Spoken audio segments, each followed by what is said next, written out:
अभी जो वर्तमान में एक बड़ी समस्या जो आ गई है, बड़ा संशय जो उत्पन्न हो गया है, वो बीएड अभ्यर्थियों की पात्रता को लेकर के। इसका मतलब यह हुआ है कि हम रिजल्ट निकालने के समय तक हो सकता है कि यह संशय दूर ना हो।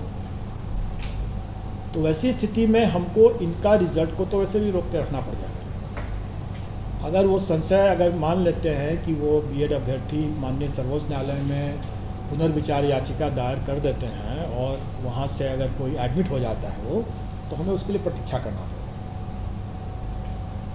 तो वैसी स्थिति में हम रिज़ल्ट जो निकालेंगे, अब जो निकालेंगे वो हम लोग 2 चरणों में एक तरह समझें कि आप निकालेंगे। पहले चरण में जो क्लियर कट मामले हैं उनके मामले को निकालेंगे, और दूसरे चरण में जो जिनका मामला डाउटफुल अभी है उन डाउटफुल मामलों को हम मेरिट लिस्ट तो कॉमन बना करके रखेंगे ही रखेंगे, लेकिन हम उनका डिक्लेयर नहीं करेंगे जब तक कि उनका वो संशय दूर नहीं हो जाता, उनकी पात्रता के विषय में जब तक दूर नहीं हो जाता। उनके लिए हम पद सुरक्षित रख सकते हैं, लेकिन उनको हम डिक्लेयर नहीं करेंगे। कुल मिला के बीएड अभ्यर्थियों का रिजल्ट आप बाद में जारी करेंगे, संशय दूर होने के बाद करेंगे। अगर संशय पहले से दूर हो गया तो हो गया। यही स्थिति सीटेट जो अपियरिंग कैंडिडेट होंगे या जो बीएड के जो अपियरिंग कैंडिडेट होंगे, जो अपनी पात्रता उनके अपियरिंग जो एग्ज़ाम जिसमें वो किए हैं उसके परीक्षा फल पर आधारित होगा, उनके लिए भी हम लोग इसको सुरक्षित तो रखेंगे लेकिन डिक्लेयर नहीं करेंगे। अब रही बात कि उनको अंतिम तिथि क्या मिलेगा, जिस तिथि तक उनका संशय दूर हो जाना चाहिए या उनका एग्ज़ाम का रिज़ल्ट आ जाना चाहिए। डॉक्यूमेंट वेरिफिकेशन की जो तिथि होगी वही तिथि हमारी अंतिम तिथि होगी। कुल मिला के मझधार में तो कैसा आप अगर सिर्फ एक ही मामले में जहां पर माननीय सर्वोच्च न्यायालय के द्वारा पुनर्विचार याचिका इसमें एडमिट कर लिया जाता है, वैसे मामले में हम प्रतीक्षारत रहेंगे। अन्यथा बाकी मामले में तो मैं नहीं समझता हूं कि संशय की स्थिति उस समय तक बरकरार रहेगा। डॉक्यूमेंट वेरिफिकेशन की तिथि में अगर वो संशय दूर हो चुका रहेगा तो निश्चित तौर पर हम परीक्षाफल निकालेंगे उसी के हिसाब से। ये वेरिफिकेशन कब से होगा सर? डॉक्यूमेंट वेरिफिकेशन हमारा स्टार्ट हो जाएगा, हम समझते हैं कि इस महीने नहीं मतलब सितंबर महीने के अंतिम सप्ताह के आसपास में वो डॉक्यूमेंट वेरिफिकेशन की स्थिति में हम लोग आ जाएंगे। एक और आंकड़ा सब देख रहे सर, आप मान के चलें कि 20 तारीख से 25 तारीख के बीच का एक लगभग का तिथि रहेगा जहां जब हम लोग डॉक्यूमेंट वेरिफिकेशन की मांग करेंगे। 2 चरणों में ये भी होगा सर? डॉक्यूमेंट वेरिफिकेशन कई चरणों में होगा, क्योंकि हमारी वैकेंसी जो है 1,70,000 है और हमारे जिला सिर्फ 38 है। ये रिजल्ट तो सिर्फ 2 चरण में आप दे रहे हैं ना, संशय वाला बिना संशय वाला। देखिए, संशय वाला जो रहेगा उसका तो डिक्लेयर ही हम नहीं करेंगे जब तक संशय का निराकरण नहीं हो जाता है। स्वाभाविक है, अगर आप स्वयं सोचें कि माननीय सर्वोच्च न्यायालय में अगर मान लीजिए पुनर्विचार याचिका लंबित है, चाहे वो अभ्यर्थियों की हो, चाहे राज्य सरकारों की हो, चाहे एनसीटी की हो, किसी की भी हो, तो हम क्या रिजल्ट दे देंगे? स्वाभाविक है कि हमको रुकना पड़ेगा उसके फलाफल के लिए, क्योंकि हम ऐसा कोई भी कदम नहीं उठा सकते हैं जो माननीय सर्वोच्च न्यायालय के आदेश के विपरीत हो। लेकिन अगर कोई संशय ही नहीं रहा, सब कुछ एकदम ब्लैक एंड वाइट क्लियर हो गया, तो हम तो उसके हिसाब से बिल्कुल रिजल्ट निकालेंगे। ये है सर कि माध्यमिक और उच्च माध्यमिक का रिजल्ट समय पे आ जाएगा, प्राथमिक के लिए इंतजार करें। प्राथमिक के लिए भी जो मामले क्लियर कट हैं, जैसे डिप्लोमाधारी के मामले में कोई संशय नहीं है। अच्छा, इनका रिजल्ट जारी हो जाएगा? बिल्कुल जारी करेंगे आप। अगर वो कॉमन मेरिट लिस्ट में हम ऑफकोर्स हम बीएड वालों का अगर संशय रहता है तो उनके लिए उतने पद को सुरक्षित रखते हुए बाकी पद हम निकाल देंगे। अगर डिप्लोमाधारी अगर आते हैं तो क्यों नहीं निकालेंगे उनका? अक्टूबर लास्ट तक आ जाएगा। नियोजित टीचर की नहीं, संख्या बता दें। डिप्लोमाधारी वालों का तो बिल्कुल रिजल्ट सितंबर में ही आ जाएगा।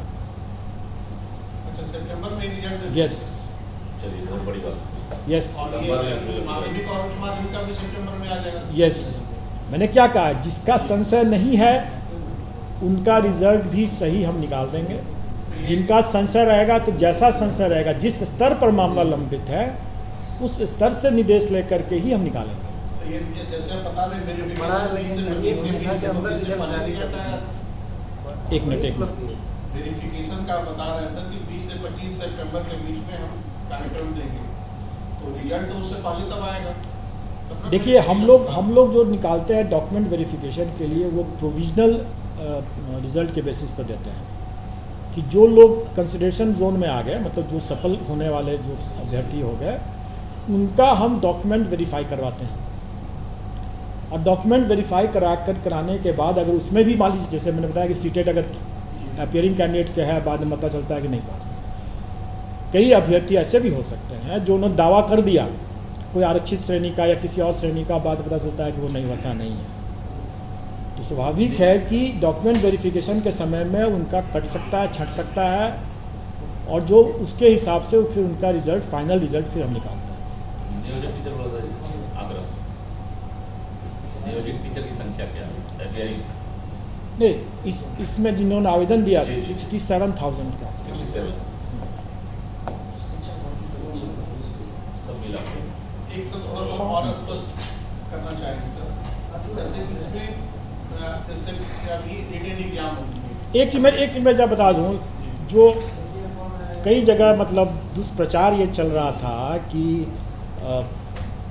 बीएड अभ्यर्थी 5 लाख हैं या 6 लाख हैं, कुछ लाख हैं। मैं तो यह कहूँगा कि एज लॉन्ग एज, जो माननीय सर्वोच्च न्यायालय ने कहा कि आपके पास में पर्याप्त डिप्लोमाधारी अभ्यर्थी है, मतलब कि अगर हमारे पास 80,000 वैकेंसी है, हमारे पास 80,000 कैंडिडेट्स भी अगर डिप्लोमाधारी रहते तो भी मैं परीक्षा कराता।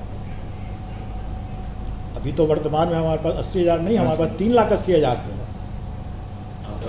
इसलिए इस तरह का दुष्प्रचार कृपया करके न करें। ज़्यादा हो रहा है सर कि यूपी में माना जा रहा है कि यूपी के डिप्लोमाधारी अभ्यर्थी ज़्यादा हैं, ये थोड़ा इधर ज़्यादा सक्रिय हो गया है।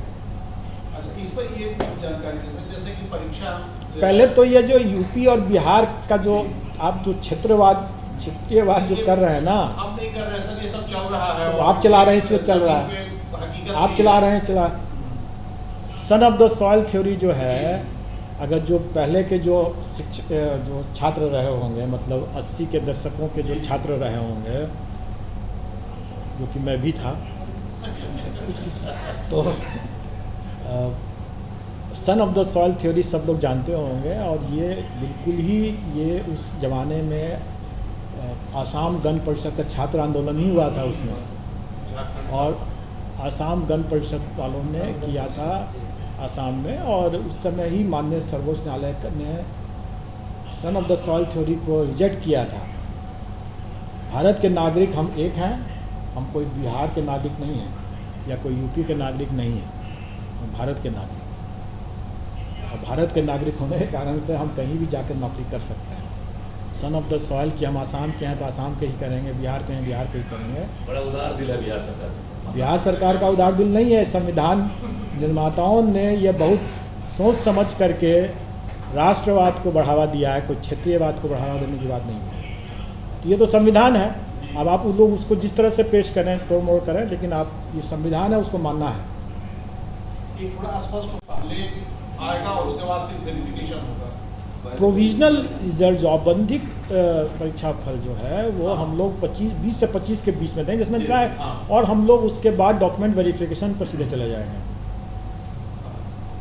कुल मिला के कैलेंडर तैयार है सर, जब 20 से 25 तो समय सरकार जो मुझे जो आभास है, और आप लोगों को भी होगा ही, माननीय मुख्यमंत्री जी ने भी अभी 15 अगस्त को भी ये घोषणा किया है कि हम लोगों का ये उद्देश्य है कि हम लोग भर्ती रिक्तियों को भर दें, क्योंकि जैसा अभी ये बात हुई कि शिक्षा का जो अधिकार है आरटी, उसके तहत अगर कोई शिक्षक ही नहीं है तो शिक्षा का अधिकार क्या होगा। सही है।